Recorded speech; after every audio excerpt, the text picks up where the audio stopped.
Bismillahirrahmanirrahim. Assalamualaikum warahmatullahi wabarakatuh. Waalaikumsalam warahmatullahi wabarakatuh. Al-Fatihah ila ruhi Sayyidina wa Habibina wa Syafi'ina Rasulillah Sayyidina Muhammad ibn Abdullah sallallahu alaihi wa alihi wa sahbihi azwaji wa dhurriyyatina dhayalil rajati bil jannah wa yanfa'una bi asrarihim wa anwarihim wa ulumihim wa nafahatihim wa barakatihim fid dini wa dunya wal akhirah ويجعلنا من حزبهم ويرزقنا محبتهم ويتوفانا على ملتهم ويحشرنا في زمرتهم بالعافية وسلامة لهم الفاتحة أعوذ بالله من الشيطان الرجيم بسم الله الرحمن الرحيم الحمد لله رب العالمين الرحمن الرحيم مالك يوم الدين إياك نعبد وإياك نستعين اهدنا الصراط المستقيم صراط الذين أنعمت عليهم غير المغضوب عليهم ولا الضالين آمين بسم الله الرحمن الرحيم نويت تعلما وتعليما وتذكرا وتذكرا ونفعا والإفادة والاستفادة والحث على التمسك بكتاب الله وسنة رسول الله صلى الله عليه وسلم ودعاء إلى الهدى على الخير ابتغاء مرضاته وقربه وثوابه وحسن الخاتمة مع اللطف والعافية وصلاح العاقبة. Bismillahirrahmanirrahim. Alhamdulillahirabbil alamin. Salatu wassalamu ala asyrafil anbiya'i wal mursalin Sayyidina wa habibina wa syafi'ina wa maulana Muhammadin sallallahu alaihi wa ala alihi wa sahbihi ajma'in, amma ba'du. Qala musanniful kitab Habibul Imam al-Habib Abu Abdullah Muhammad bin Yusuf as-Sanusi rahimahullah, nafa'ana bihi wa bi ulumihi fid darain. Thumma ila sahibi syarha Imam ad-Dasuki rahimahullah wa nafa'ana bihi wa bi'ulumihi fid darain. Allahumma aftah qulubana futuhal arifin wa bihikmatika wansur alaina birahmatika ya arhamar rahimin. Ila an qala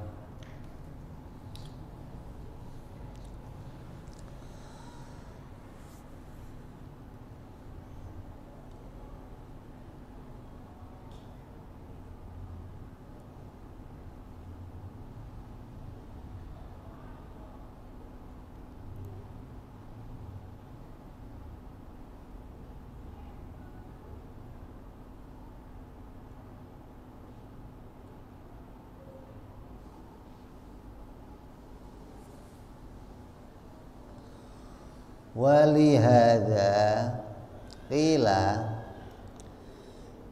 inna usulal kufri sittatun. Setelah kita membahas yang kemarin tuh macam-macamnya keyakinan, ada keyakinannya Qadariyah, ada keyakinannya siapa? Filsafat, ada keyakinannya Ahlusun.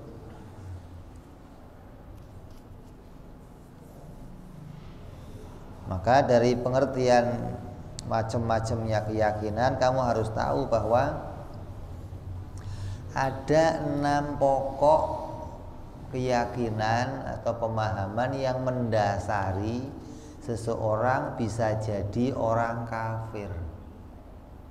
Ya, ada 6 perkara yang mendasari kekafiran. Kalau sampai kamu ada pada salah satunya, maka kamu berbahaya bisa berpotensi berkeyakinan seperti keyakinannya orang kafir. Yang pertama namanya ijabu dzati. Yang kedua namanya tahsinul akli. Yang ketiga namanya taklidurradi warabtul adi. Yang kelima jahlul murakkab. Yang keenam at-tamassuk fi usulil akidah bimujaradin dhawahiril kitab was sunnah.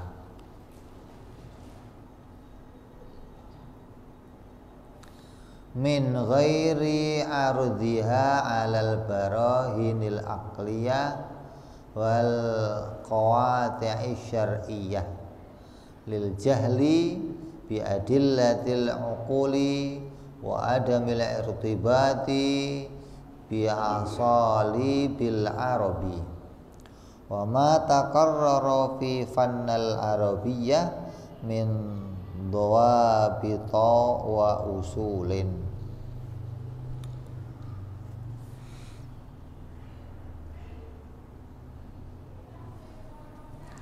Ada 6 perkara.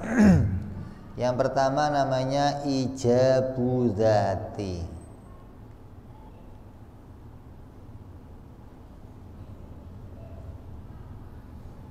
Yang mewajibkan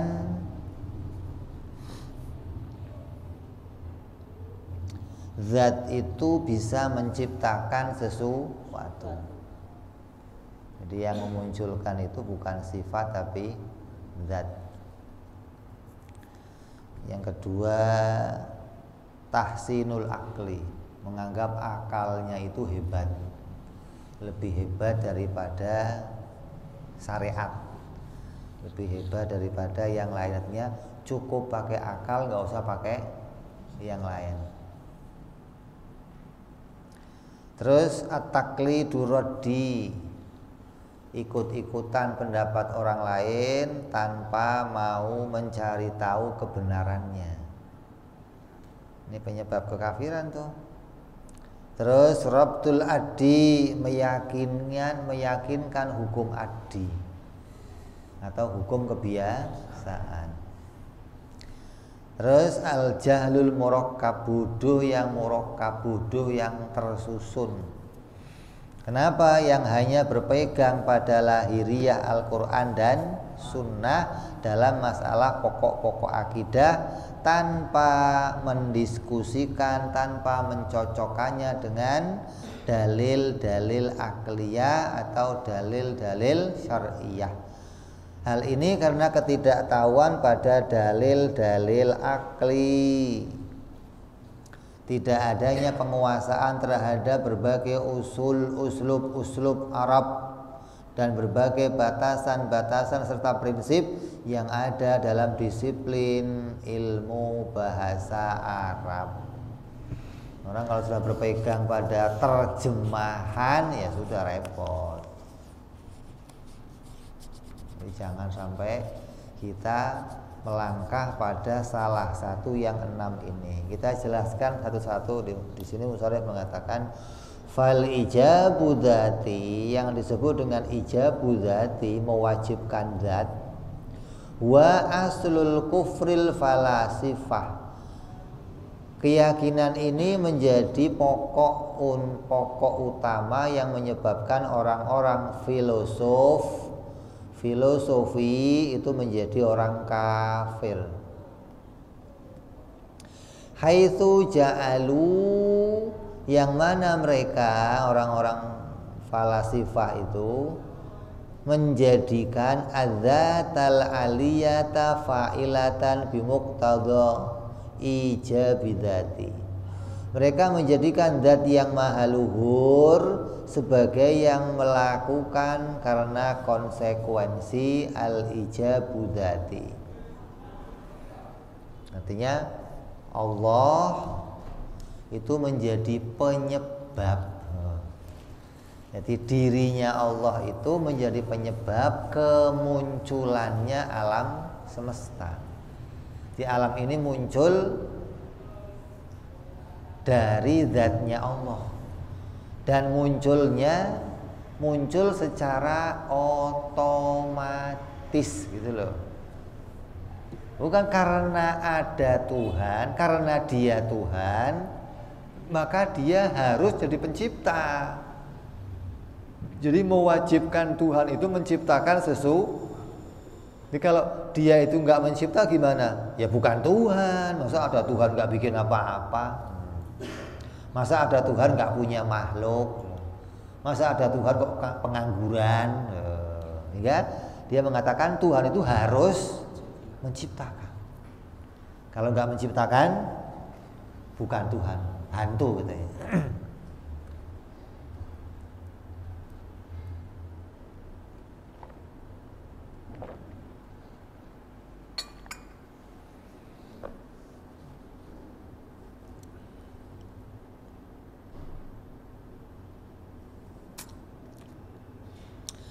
Ai hiya illatun lil mumkinin al mustanadi ilaiha min ghairil ikhtiyar. Maksudnya zatnya Tuhan itu merupakan illat atau merupakan penyebab bagi keadaan-keadaan yang mungkin yang disandarkan kepada Tuhan tanpa adanya pilihan,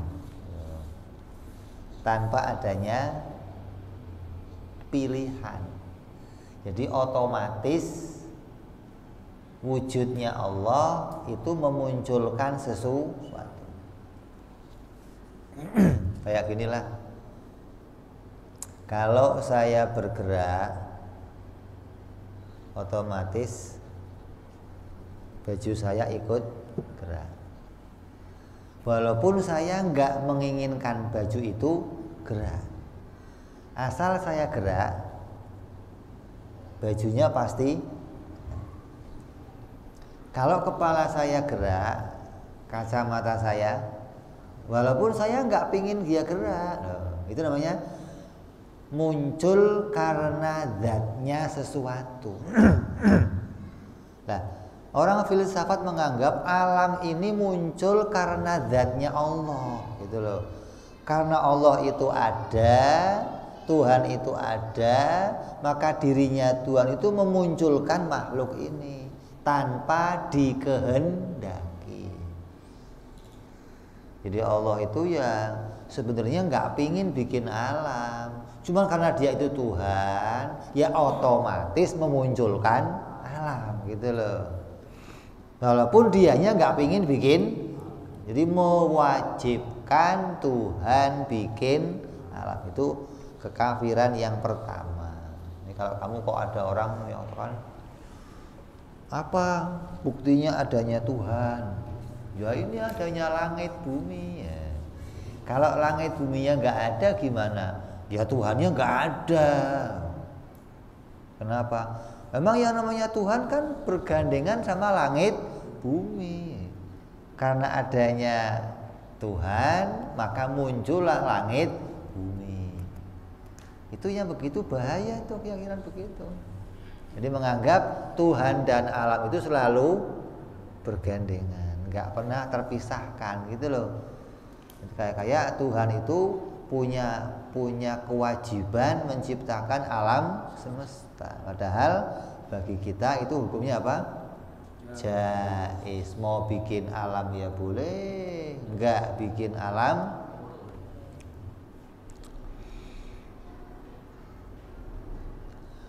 faqalu, maka mereka orang-orang filsafat, filosof, mereka mengatakan li ajli dzalika binafil qudrati wal iradati wasairi sifat. Dengan adanya ini mereka mengatakan Allah itu ya nggak butuh kudrat, nggak butuh iradat, ya nggak butuh ilmu, nggak butuh hayat, gitu loh. Kenapa? Wong otomatis adanya dia saja sudah langsung memunculkan alam.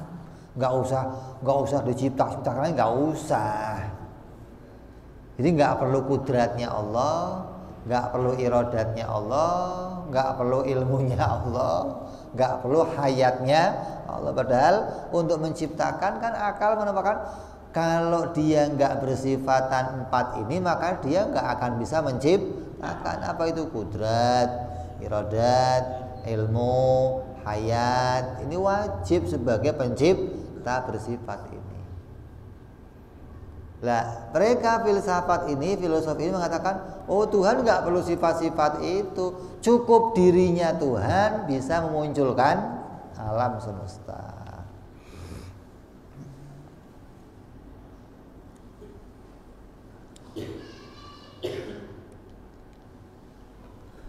Ta'ala Allah an qaulihim uluwan kabiro. Maha suci Allah dari pendapat mereka, yang pendapat mereka itu pendapat yang sangat berlebihan. Wa qalu li ajli dzalika bikidamil alam wa alghaul burhan al-qat'iyah adala ala hudusihi. Karena itulah mereka berpendapat atas kidamnya alam dan menafikan burhan qat'iyah yang menunjukkan kebaruannya alam. Otomatis kan kalau Tuhannya itu harus menciptakan, berarti alamnya harus tercipta. Gitu kan? Allahnya harus bikin langit bumi. Berarti sama aja ngomong langit bumi harus ada.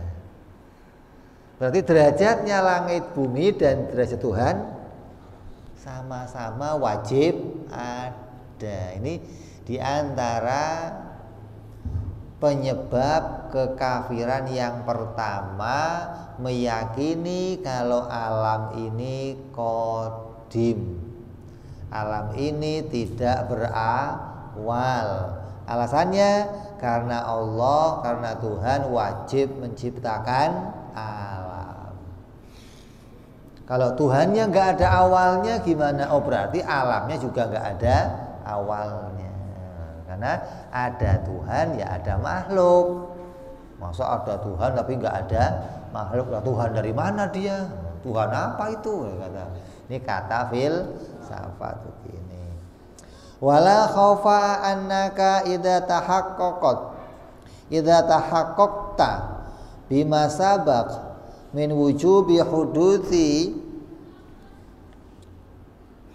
lil alami wa wujubil qidami wal baqa'i li maulana jalla wa azza arafta qat'an anna sudural alam anhu ta'ala innama huwa bimahdil ikhtiyar la bil ijabi wa ta'lil wa illa kanal alamu qadiman au fa'iluhu hadithan liwujubi muqaranatan al-ma'lul li'illatihi wa qila amroini mustahilun qat'an.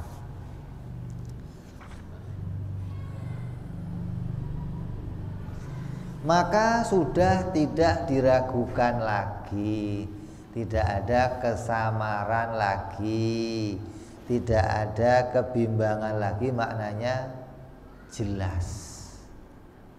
Apa yang maknanya jelas? Bahwa sesungguhnya kita telah memahami secara benar dari penjelasan yang telah lalu, yaitu wajib alam ini baru, ya kan?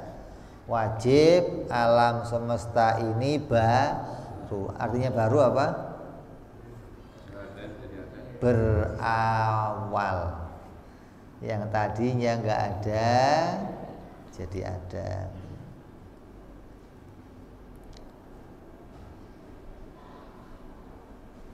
Dan wajibnya bersifat qidam dan baqo bagi Allah.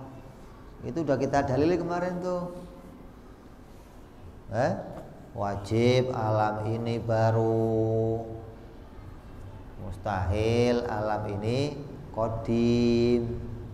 Wajib Tuhan itu qadim, mustahil Tuhan itu baru. Udah kita dalil itu kemarin tuh. Maka kamu pasti memahami bahwa keluarnya alam dari Allah itu betul-betul murni karena pilihannya sendiri. Allah kok pingin bikin langit, Allah kok pingin bikin bumi, Allah kok pingin bikin kita. Itu murni karena pilihannya sendiri. Gak ada karena kewajibannya Allah, gak ada. Gak ada karena elat, gak ada karena paksaan dari yang lain. Karena keharusan secara alami. Ini mah sudah proses alamiah loh. Memang Tuhan itu secara alami kerjanya menciptakan. Itu hukumnya kafir. Kenapa? Menghilangkan sifat kudratnya Allah, menghilangkan sifat iradahnya Allah, menganggap Allah itu nggak punya pilihan lah untuk bikin langit dan bumi. Bila tidak demikian, maka alam bersifat qadim atau penciptanya bersifat baru. Ini salah satunya. Kalau dua-duanya itu bareng, maka Allahnya yang baru atau alamnya yang qadim. Ini sih. Kalau dua-duanya itu bergandengan, maka tarik menarik. Bisa alamnya yang qadim, bisa Tuhannya yang baru, karena dua-duanya bareng. Elat kayak ginilah, tangannya gerak, bajunya jadi ikut gerak. Nah itu tangannya qadim apa hudus? Lah bajunya qadim atau hudus? Ya dua-duanya. Kalau dia ditarik sama dengan baju ya jadinya sama-sama baru. Kalau ditarik ke pencipta ya sama-sama qadim, gitu doang. Makanya orang filsafat mengatakan matahari qadim, bintang qadim, bulan-bulan qadim. Ini planet ini nggak ada awalnya. Kenapa? Karena Tuhan menciptakannya juga nggak ada awalnya. Otomatis alam ini muncul dengan sendirinya karena adanya keberadaan Allah. Jadi semacam mengatakan Allah itu qadim, wajib menciptakan alam, berarti alamnya juga qadim. Atau Allahnya baru, maka alam yang diciptakan juga baru. Begitu Allah muncul, alamnya ikut muncul. Oke. Begitu tangannya gerak, bajunya gerak. Jadi kan dua-duanya jadi baru. Kalau mau dilarikan ke qadim, Allahnya itu nggak berawal geraknya, maka si baju juga nggak berawal geraknya, gitu loh. Tinggal tarik-tarikan tuh, mau ditarik jadi Allahnya yang qadim, alamnya qadim, atau mau ditarik jadinya Allahnya baru, alamnya juga ikut baru. Ini dua-duanya batal. Maka keduanya mustahil secara pasti. Yang pertama tuh hati-hati. Ini pahamnya orang filsafat yang mengatakan langit bumi ini apa? Qadim. Allah wajib menciptakan sesuatu. Terus yang kedua tahsinul akli. Orang yang pikirannya menganggap akal itu lebih bagus daripada syariat. Wa aslu kufri al barahimah minal falasifah. Maka ini merupakan kekufuran kaum Brahmanisme. Siapa? Brahmanisme itu siapa? Para dewa. Orang yang kerjanya brahmana itu loh. Tapa di sono, tapa di sini. Urusannya kesaktian.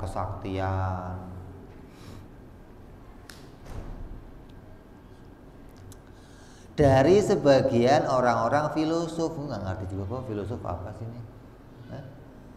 Ada Brahman tapi filosof. Hatta nafau nubuwah, hingga mereka itu orang-orang yang menolak kenabian. Bagi orang-orang Brahmana ini, Allah atau Tuhan tidak mungkin mengutus seorang nabi. Wa aslu dhalalatil mu'tazilati hatta aujabu alallahi ta'ala mura'atus salahi wal aslahi li khalqihi. Dan keyakinan ini juga merupakan sebab kesesatannya orang-orang Mu'tazilah, yang mana mereka mengatakan wajib Allah menjaga as-salah wal aslah. Apa itu? Allah itu wajib menjaga kebaikan dan yang lebih baik.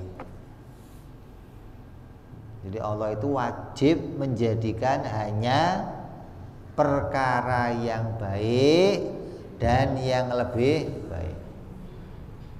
Kalau ada perkara yang jelek, bukan Allah yang bikin. Oh, gitu loh. Kalau ada perkara kafir, bukan Allah yang bikin. Jangankan kok itu enggak baik aja, jangan jelek, bukan Allah yang bikin. Allah itu wajib bikin yang baik-baik atau yang lebih baik. Ini baik, ada yang lebih baik, maka Allah harus bikin juga yang itu. Menunjukkan Allah itu zat yang maha baik, maka dia harus menampakkannya dengan menjadikan kebaikan. Kalau dia bikin keburukan gimana? Ya dia juga ikut buruk. Ini pendapat orang-orang Mu'tazilah. Sehingga mereka mewajibkan Allah bikin yang baik dan yang lebih baik bagi makhluknya.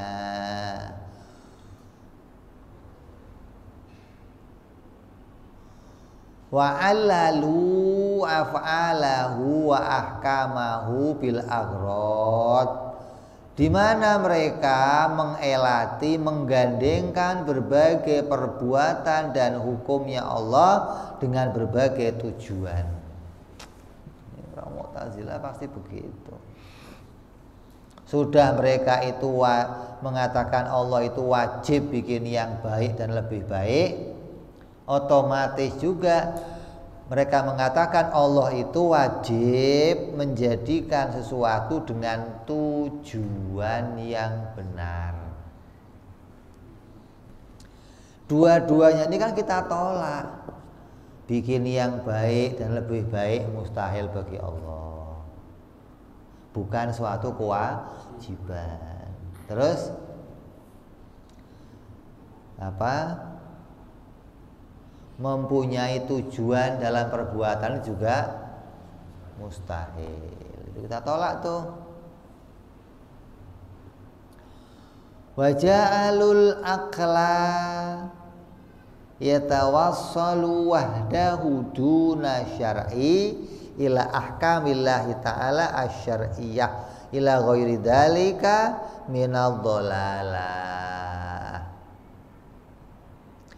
Terus mereka juga menjadikan akal itu sudah cukup tanpa adanya syariat yang mengantarkan hukum-hukum Allah Subhanahu wa taala dan berbagai kesesatan lainnya. Jadi nggak usah ada nabi, nggak usah ada aturan syariat, nggak usah. Kenapa? Akal sudah cukup bisa tahu mana baik, mana jelek. Hingga kata mereka, Allah itu nggak perlu mengutus seorang nabi. Ini orang yang berkeyakinan tahsinul akli, ini kelompoknya banyak juga nih. Yang pertama orang-orang siapa?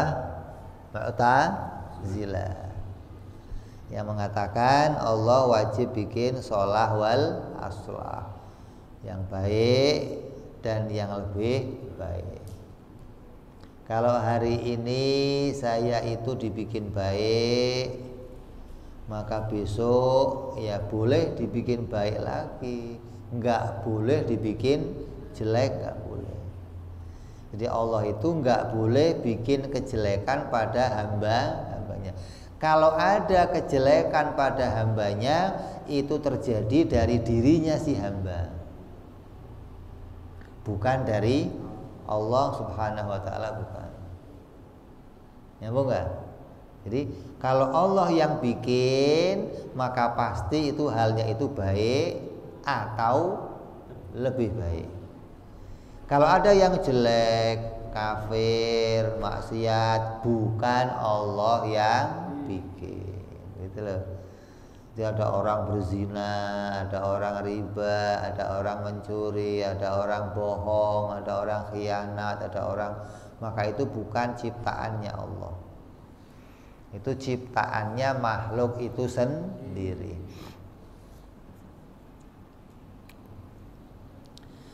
Jadi orang-orang Brahmana kafir menganggap Allah tidak perlu mengutus seorang nabi. Akal sudah cukup bisa menentukan mana yang baik, mana yang buruk. Sebenarnya sama Mu'tazilah. Mu'tazilah juga mengatakan nggak perlu syariat. Mereka mengatakan akal itu sudah cukup. Nggak, walaupun nabi itu nggak datang, maka akal sudah bisa memutuskan mana yang baik, mana yang buruk, walaupun nggak ada nabi.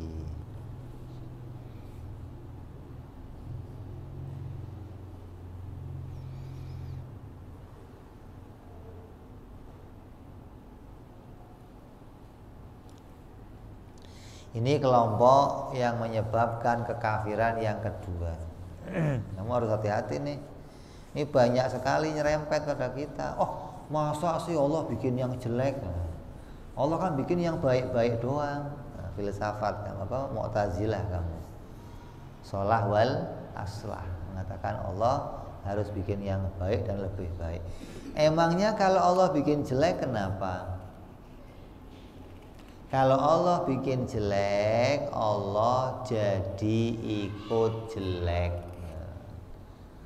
Ini kan pemikiran yang nggak nyambung maksudnya. Pikirannya nggak nyambung. Coba, menurut kamu perbuatan itu harus dari diri kita sendiri atau boleh dari orang lain?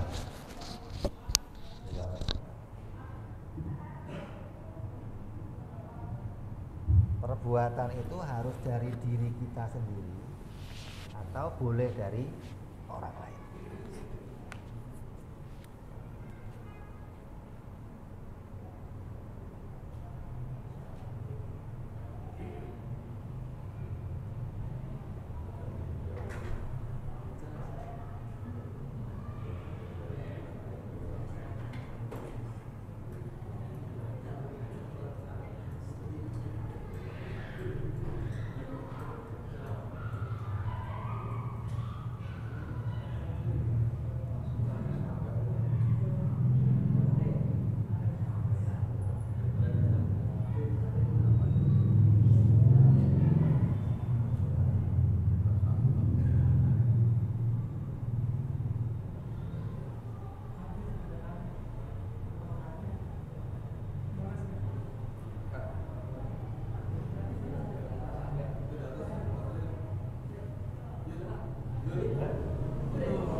Ada lagi orang.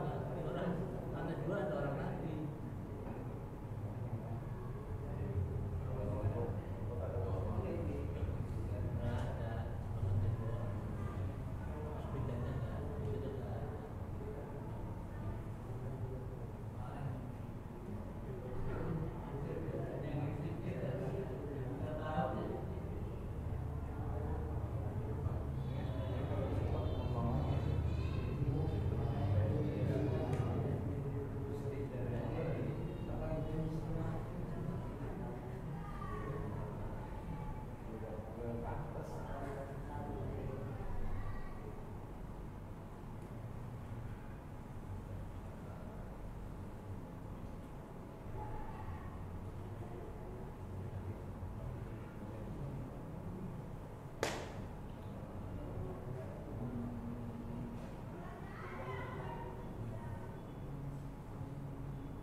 Tiga tak tujuh.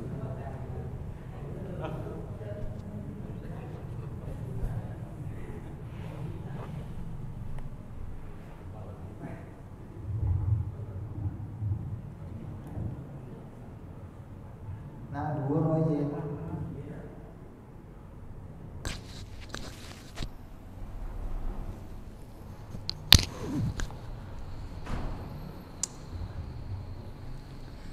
Apa tadi? Pertanyaannya apa? Dari sendiri apa dari orang? Dari mana? Saya makan. Pekerjaan makan itu harus dari saya sendiri atau harus dari orang, boleh dari orang lain? Kalau dari orang lain nggak bisa. Nurut paling orang lain. Hah? Orang lain paling nurut. Nyuruh apa? Nyuruh makan. Nyuruh makan.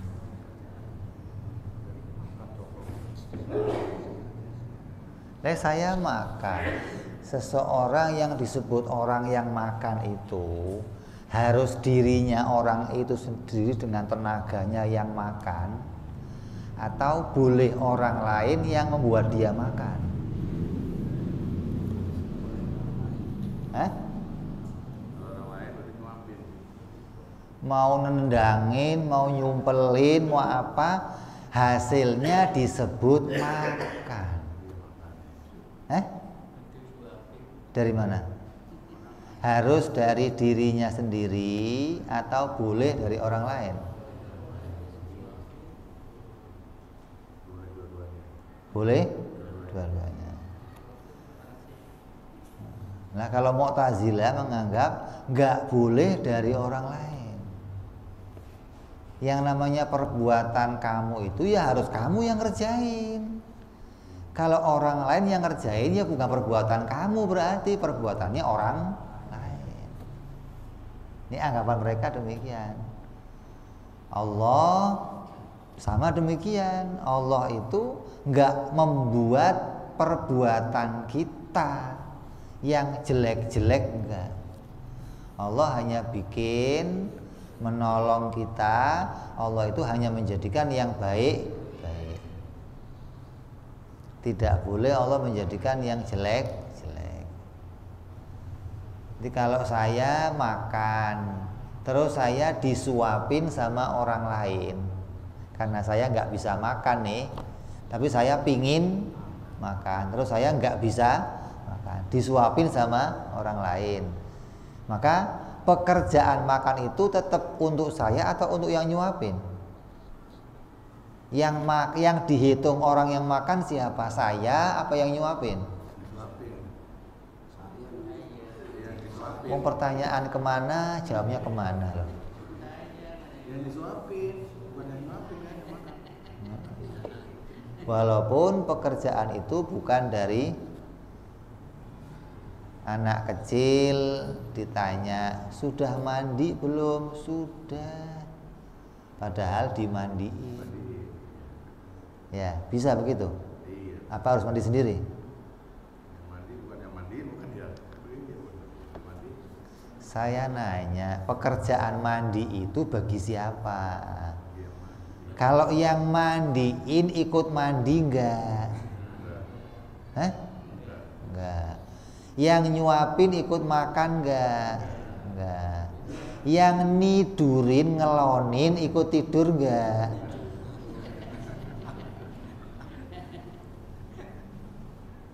Lah, kalau kata ini begitu, kalau Allah itu nyuapin, Allah ikut makan. Kalau Allah bikin jelek, Allah juga jadi jelek, gitu loh. Kalau Allah mandiin, Allah juga ikut mandi, gitu loh. Cocok nggak itu pemikirannya? Hah? Itu pemikiran yang rusak begitu. Jadi pemikirannya nggak cocok sama kenyataan, gitu loh. Pada kenyataan kan nggak begitu. Saya nyuapin seseorang, maka saya yang nyuapin ya nggak dibilang orang makan dong. Yang dihitung orang makan yang saya suapin. Saya mandiin seseorang, yang saya mandiin dihitung orang yang mandi. Lah sayanya ya enggak.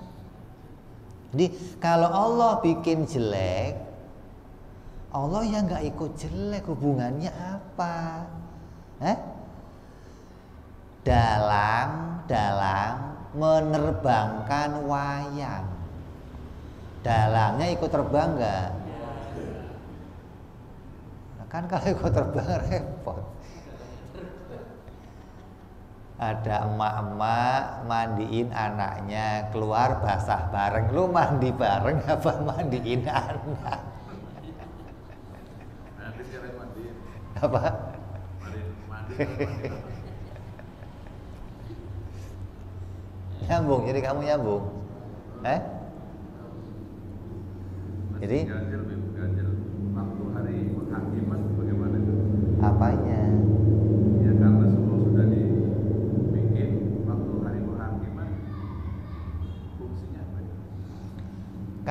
kamu sudah dimandiin, yang mandi itu kamu atau orang lain?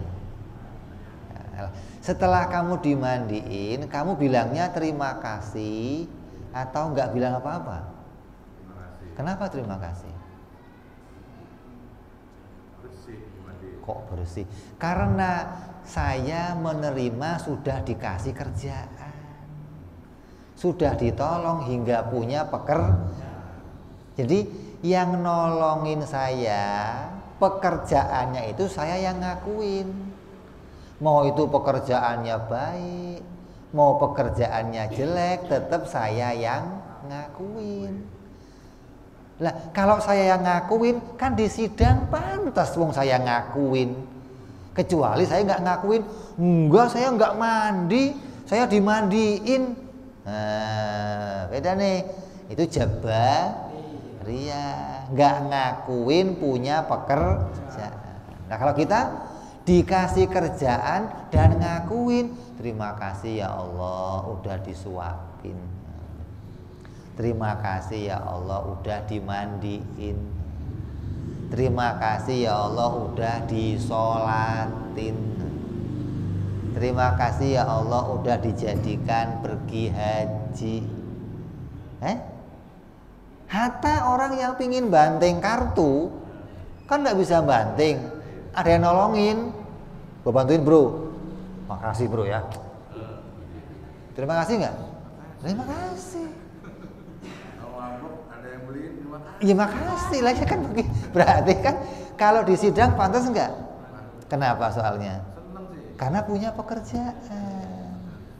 Lah yang akan di sidang apa? Kenapa kamu pingin begitu? Kan ditanya sama Allah. Bukan masalah yang nolongin, bukan. Ente kok pingin makan itu kenapa? Yang nolongin mah nggak salah, wong gua nolongin doang. Yang disalahin siapa? Yang disalahin siapa? Yang punya pingin, yang punya itu yang disalahin. Kenapa kok ente milih ini? Padahal ada yang ini. Kenapa kok ente milih ini? Padahal Berarti milih itu mandiri. bukan mandiri. Pilihan itu ada pada kamu. Dan pilihan itu enggak dipaksa oleh Allah, kamu memilihnya. Hingga kamu akui itu pilihan kamu dan kamu terima kasih sama yang nolongin kamu ngasih kerjaan. Walaupun bentuknya zina. Dilarang juga marah sih ya. Walaupun bentuknya minum arak. Kan pilihan sendiri enggak? Kecuali kamu enggak pingin minum arak, ditangkap tangannya, jejelin. Tetap dijejelin. Ketika ditaruh gelasnya kosong, orang nanya, yang minum siapa? Siapa jawabnya? Iya. Masa dia Pak yang minum? Orang mulutnya basah, lu yang basah mulutnya.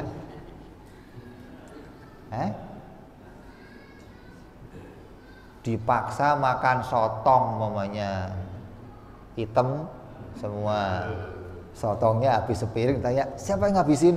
Dia Pak. Wong cocotnya ente yang hitam ke orang lain yang gimana sih? Nyambung nggak ente? Jadi mau dipaksa mau sendiri, tetap saya akui itu pekerjaan saya. Kenapa? Karena adanya pada saya gitu loh. Saya gemeter, nggak bisa berhenti. Kenapa lu? Tahu nih, gua gemeter begini. Padahal saya nggak menggerakkan, tapi kan ada pada saya.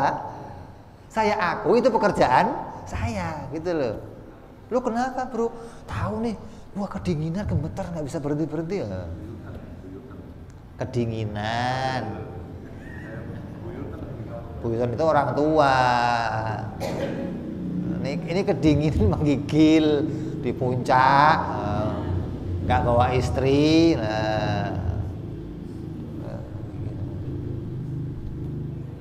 Jadi pada diri kita ada pekerjaan. Itulah Allah itu gak ada hubungannya. Allah mau bikin baik ya Allah itu nolongin, Mau bikin jelek ya Allah itu nolongin, Allah nggak diikut sertakan jadi pesertanya. Masa Allah jadi pelakunya bagaimana? Wong dia cuma nolongin.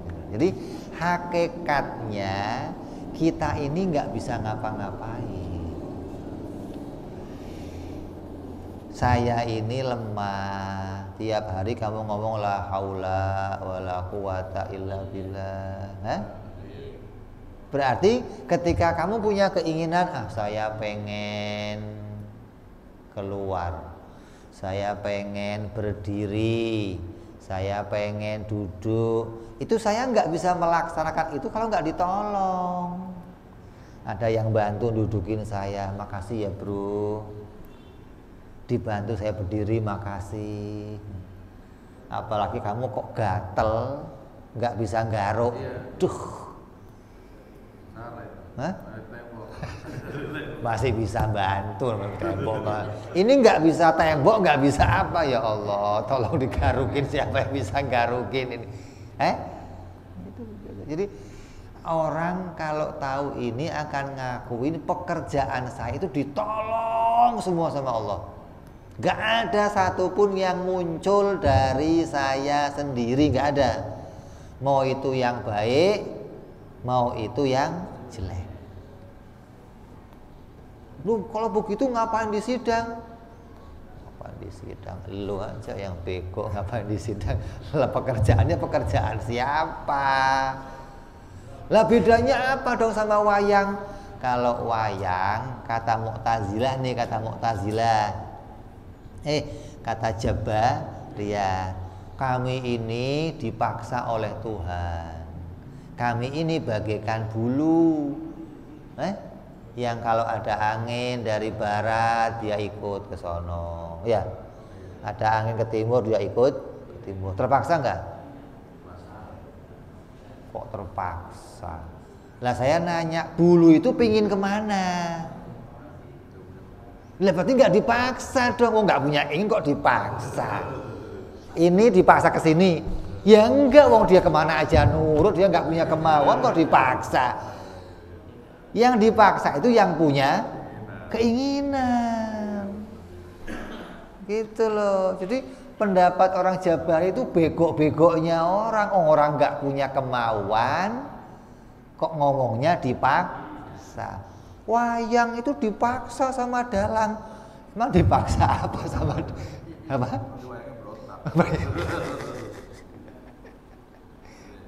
Ya.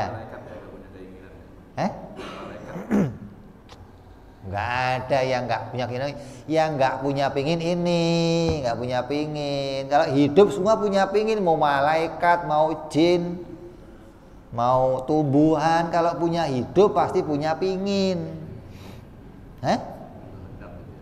Iya dong, punya hidup, punya ilmu, tumbuhan aja punya pingin. Mana bukti Tuhan punya pingin? Waktu tumbuhan nangis depan Nabi, pinginnya apa? Punya pingin dia? Punya. Kan dikira Tuhan nggak punya pengen. Nyari matahari dia. Pohon itu kalau ditanam nyari matahari. Leyus pokoknya begitu dah. Nggak usah panjang-panjang. Jadi kita nyadarin bahwa pada diri kita ada dua macam pekerjaan. Ada yang dipaksa, ada yang dengan kemauan sendiri.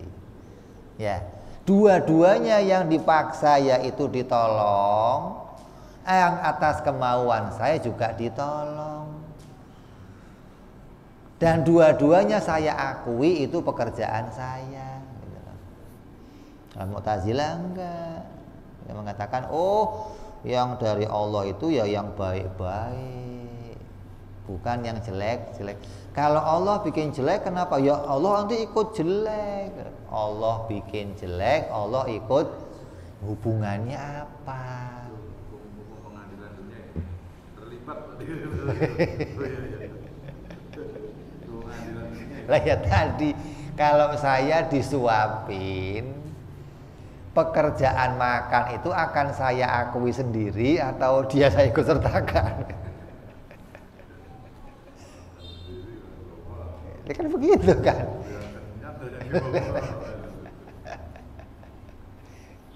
Jadi kamu harus sadar ini. Di Mu'tazilah ini orang-orang yang keliru dalam pemikirannya.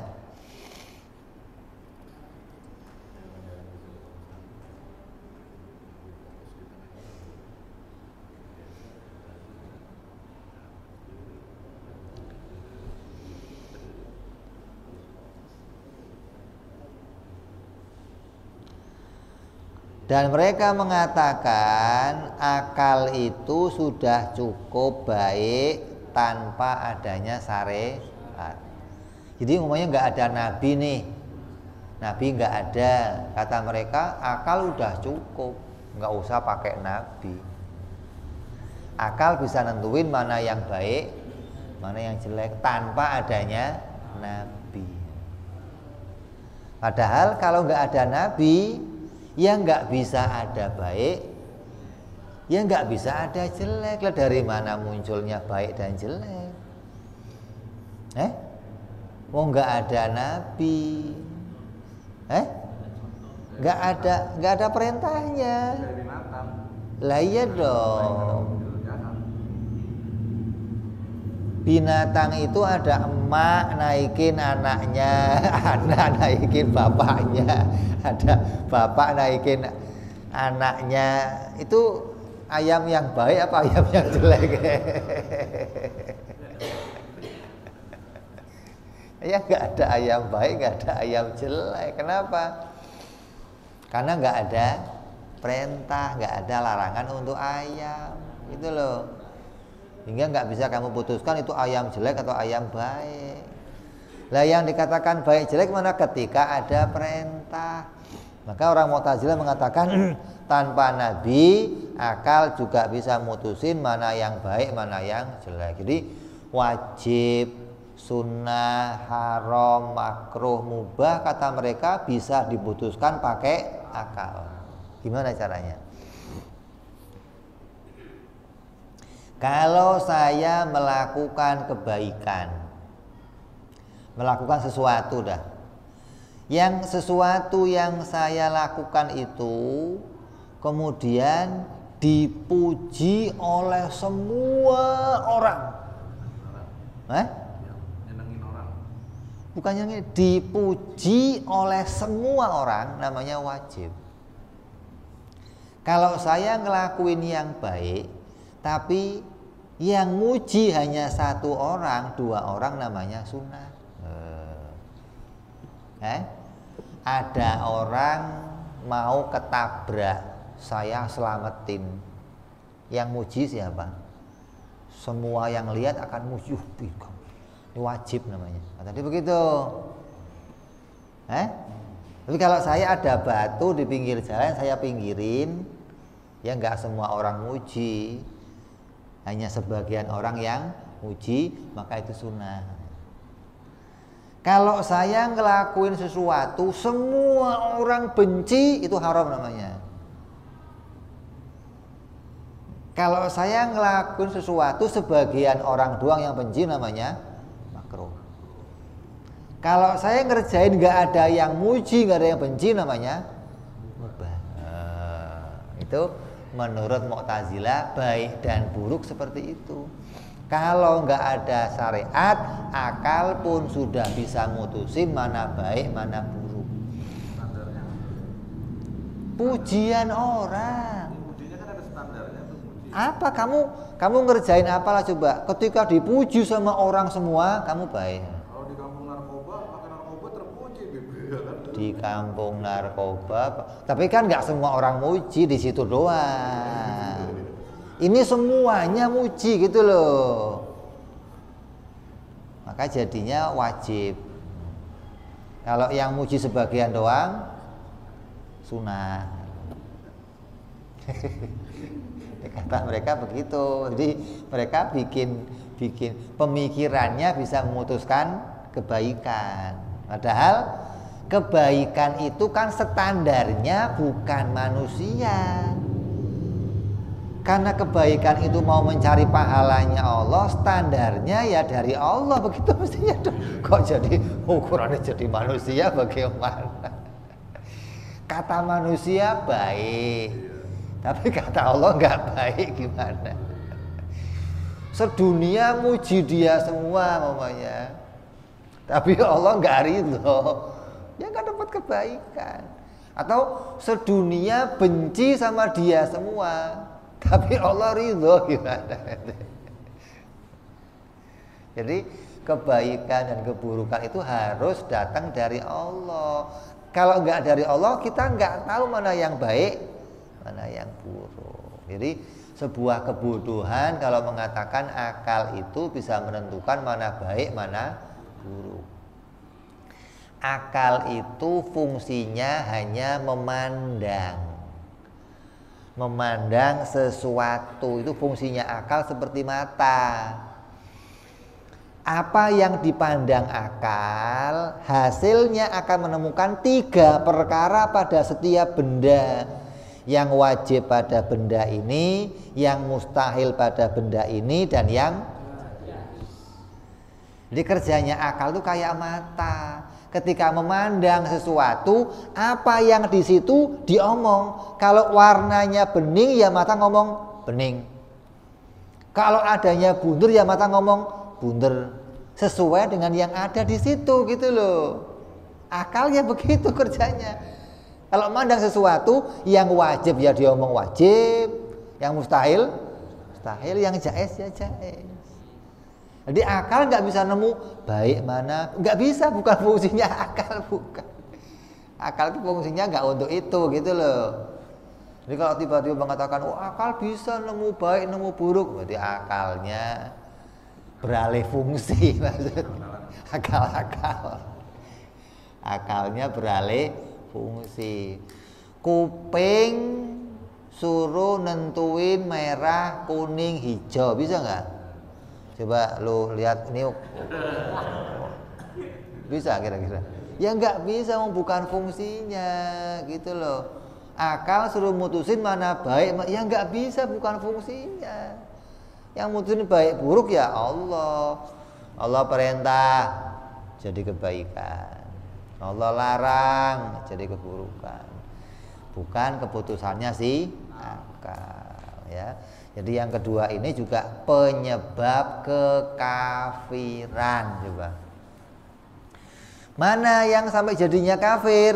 Ketika mengatakan keburukan tidak diciptakan. Ketika mengatakan syariat nggak diperlukan. Akal sudah, ini perkataan bisa membuat orang jadi kafir, apalagi sampai dia ini.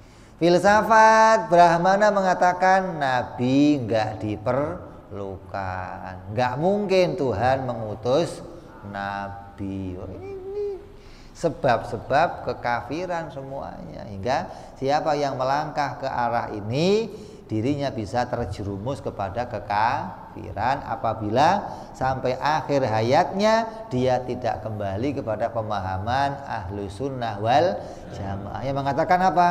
Baik dan buruk dari Allah, bukan baik dan yang lebih baik dari Allah, bukan. Tapi kebaikan yang muncul dan keburukan yang muncul semua didatangkan oleh Allah Subhanahu wa ta'ala. Lah baik buruk itu pekerjaan siapa? Pekerjaan saya, bro.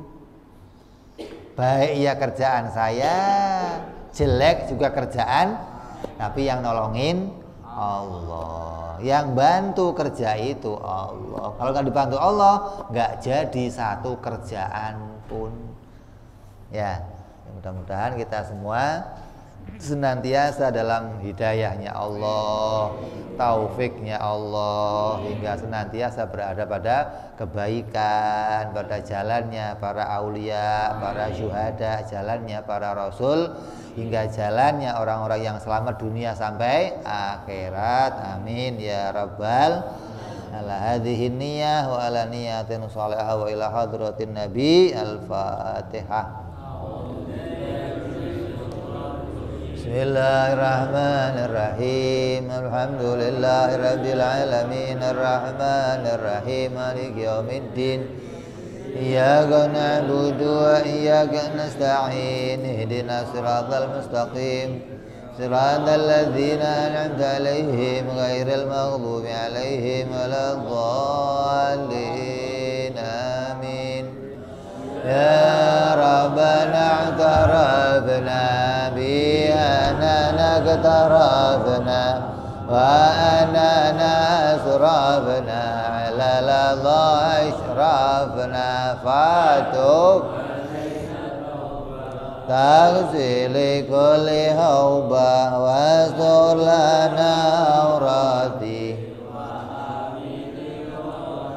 واغفر لوالدينا ربي ومولودينا والأهل والإخوان وسائر الهلان وكل ذي محبة أو جيرة أو صحبة المسلمين أجمع آمين ربي فضلا وجودا منا لا باكتساب منا نهضى بكل سولي صلى